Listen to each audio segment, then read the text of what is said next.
Guys, kalian pernah nonton Ice Age 4 kan? Nah, pasti inget dong adegan super kocak waktu si Tupai, Skrat, si ikon abadi dari film itu, nggak sengaja masuk ke inti bumi. Gara-gara dia iseng muter-muterin inti bumi kayak muter setir, tiba-tiba daratan yang awalnya nyatu malah terpisah-pisah dan berubah jadi benua-benua kayak sekarang. Lucu banget ya? Tapi tenang, itu cuman animasi kok. Nggak mungkin dunia bisa berubah drastis cuman gara-gara seekor tupai yang ngincer biji kenari. Tapi, percaya nggak percaya, adegan itu ternyata nyambung banget sama teori ilmiah yang beneran ada. Namanya continental drift alias pergeseran benua. Teori ini pertama kali diperkenalkan tahun 1912 oleh Alfred Wegener, seorang ilmuwan dari Jerman. Wegener bilang, sekitar 250 juta tahun lalu, semua benua di bumi ini dulunya nyatu dalam satu daratan raksasa yang disebut Pangaea. Lalu, karena suatu mekanisme alam, Pangaea mulai retak, terpecah, dan bagian-bagiannya terus bergerak sampai jadi seperti benua yang kita kenal sekarang. Asia, Afrika, Amerika, Australia, dan seterusnya. Awalnya, ide Wegener dianggap nyeleneh. Masa iya benua bisa jalan-jalan sendiri kayak kapal? Tapi dia punya bukti kuat loh. Misalnya, bentuk pantai barat Afrika dan pantai timur Amerika Selatan itu bisa kayak puzzle kalau digabungin. Belum lagi, ditemukan fosil tumbuhan dan hewan yang sama di dua benua berbeda yang sekarang terpisah jauh. Jadi, dulu mereka pasti pernah satu daratan. Tapi teori ini baru benar-benar diterima banyak ilmuwan setelah muncul konsep tektonik lempeng di tahun 160-an. Nah, ini lebih seru lagi. Ternyata, kerak bumi tempat kita tinggal ini bukan satu lapisan utuh, melainkan terbagi jadi beberapa lempeng tektonik yang mengapung di atas lapisan panas dan kental yang disebut mantel bumi. Lapisan ini semacam subpanas raksasa yang selalu bergerak karena perbedaan suhu. Gerakan inilah yang mendorong lempeng-lempeng bumi untuk terus bergeser. Makanya, tanah yang kita injak itu sebenarnya bergerak, meskipun pelan banget, cuma beberapa sentimeter per tahun. Tapi dalam waktu jutaan tahun, geseran kecil itu bisa bikin benua berpindah tempat ribuan kilometer. Keren, ya? Nah, kalau kalian pernah dengar berita tentang gempa bumi, tsunami, atau letusan gunung berapi, itu semua bukti nyata kalau kerak bumi ini terus bergerak. Gempa, misalnya, terjadi ketika dua lempeng tektonik saling dorong dan menumpuk energi, lalu dilepaskan dalam bentuk getaran. Nah, serunya, semua teori tentang lempeng tektonik tadi benar-benar kejadian nyata loh. Contohnya kayak gempa besar yang baru aja terjadi di Thailand dan Myanmar pada Maret 2025 kemarin. Gempa itu nggak muncul tiba-tiba, tapi karena dua lempeng bumi, lempeng India dan lempeng Eurasia, terus saling dorong dan gesek di bawah permukaan bumi.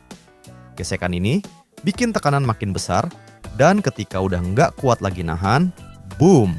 Energinya dilepas dalam bentuk getaran besar yang kita rasakan sebagai gempa. Nah, bagian bumi tempat dua lempeng ini saling gesek namanya sesar Sagaing, dan disanalah pusat gempa kemarin. Jadi, teori tentang kerak bumi yang terus bergerak itu bukan cuma teori di buku aja. Dampaknya bisa kita rasain langsung lewat peristiwa nyata kayak gempa itu. Dan itulah kenapa penting banget kita ngerti soal lempeng tektonik, biar kita sadar bahwa bumi ini hidup dan selalu bergerak. Terus muncul pertanyaan, kalau bumi terus bergerak, kenapa kita masih bisa tenang jalan-jalan, bangun rumah, bahkan bikin gedung pencakar langit? Disinilah salah satu unsur penting bumi ikut berperan, gunung. Beberapa ahli menyebut gunung sebagai pasak bumi. Maksudnya, gunung membantu menstabilkan kerak bumi dari guncangan-guncangan besar. Dalam bahasa ilmiahnya, konsep ini dikenal sebagai isostasi, yaitu kondisi keseimbangan gravitasi antara bagian atas dan bawah kerak bumi. Nah, konsep ini mulai terungkap ketika George Everest, ya, dari namanya Gunung Everest itu, lagi bikin pemetaan wilayah India pada abad ke-19.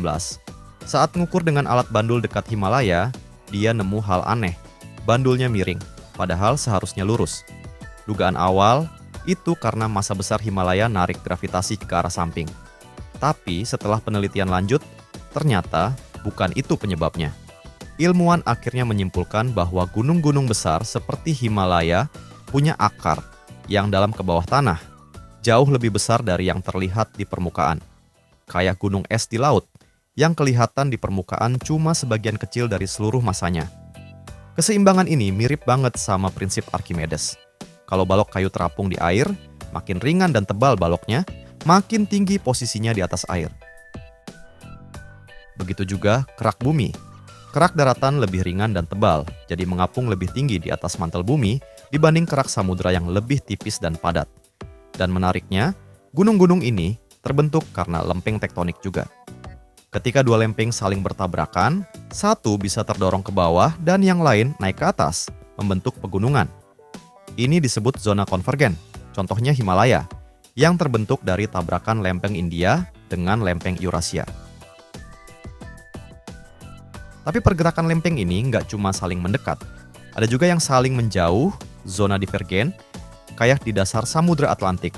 Tempat terbentuknya celah besar bernama Mid-Atlantic Ridge. Di sana, magma dari dalam bumi keluar, membentuk kerak samudra baru. Ada juga lempeng yang saling geser, zona transform, kayak di San Andreas Fault di California. Di sana sering terjadi gempa karena dua lempeng geser menyamping satu sama lain. Lalu, gimana dengan kestabilan bumi? Menurut Dr. Zaghloul El-Nagar, seorang ahli geologi dari Mesir, di awal-awal pembentukan bumi, lempeng bergerak jauh lebih cepat. Tapi seiring waktu dan terbentuknya gunung-gunung serta lapisan-lapisan bumi, semuanya jadi makin stabil. Kayak rumah yang sudah selesai dibangun, fondasinya makin kokoh. Bumi pun makin siap dihuni oleh makhluk hidup, termasuk kita, manusia. Kalau kita lihat dari sudut pandang keimanan, semua ini adalah bukti keteraturan luar biasa dari ciptaan Tuhan. Sistem yang begitu rumit, mulai dari kerak yang bergerak, mantel panas, gaya gravitasi, pembentukan gunung, dan stabilitas kerak. Semua bekerja bareng dalam harmoni yang sempurna. Nah, ada satu fakta menarik lagi nih guys, yang sempat bikin heboh di media sosial. Kalian pernah dengar nggak sih berita soal Indonesia bakal hilang dari peta karena ditabrak Australia? Kedengarannya kayak naskah film science fiction ya. Tapi tunggu dulu, ternyata ini ada dasar ilmiahnya juga loh. Jadi gini ceritanya, lempeng Australia itu lagi jalan pelan-pelan ke arah utara, arah kita guys. Dan kecepatannya itu sekitar 7 cm per tahun. Kedengarannya lambat banget, kan? Tapi kalau dikaliin jutaan tahun, itu bisa jadi perpindahan ribuan kilometer. Nah, karena Indonesia ada di antara lempeng Indo-Australia dan lempeng Eurasia, kita tuh kayak diapit dua raksasa yang saling dorong. Jadi nggak heran kalau kita sering dengar berita gempa, letusan gunung berapi, atau munculnya pulau-pulau baru. Itu semua akibat dari gesekan dan tabrakan lempeng ini. Terus, gimana dong? Apa benar Indonesia bakal hilang? Eits, tenang dulu.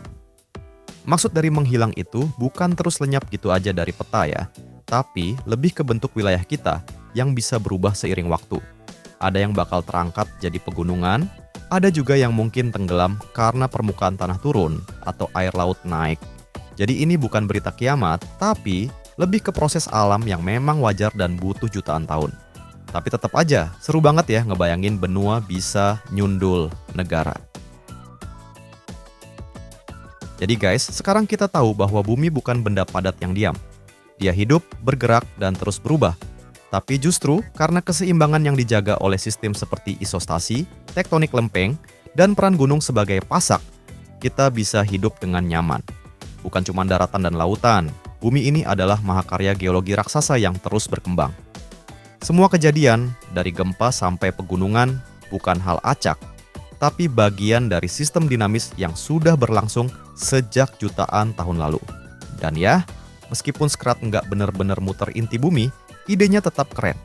Sebuah humor yang mengajak kita memahami sains lebih dalam, dengan cara yang menyenangkan.